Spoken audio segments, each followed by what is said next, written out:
পার্কের উদ্যোগে আয়োজিত আজকের এই যে প্রতিবাদ সভা এ থেকে আমাদের কিছু সুনির্দিষ্ট দাবি ছিল। প্রথম দাবি হচ্ছে অবিলম্বে ছাত্রসহ যত জনতা যাদেরকে গ্রেপ্তার করা হয়েছে তাদেরকে নিঃশর্ত মুক্তি দিতে হবে। অবিলম্বে কারফিউ তুলে নিতে হবে।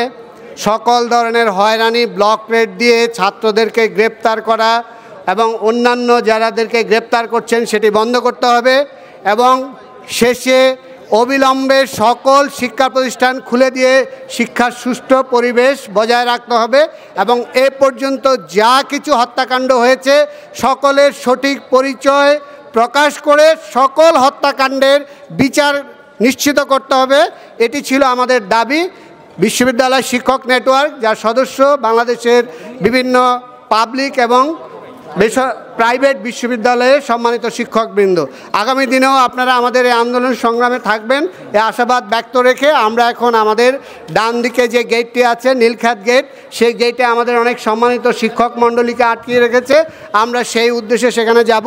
সেখান থেকে আমরা শহীদ মিনারে এসে আমাদের এই মিছিল শেষ হবে। সে পর্যন্ত আপনারা আমাদের সঙ্গে থাকবেন। ধন্যবাদ সবাইকে।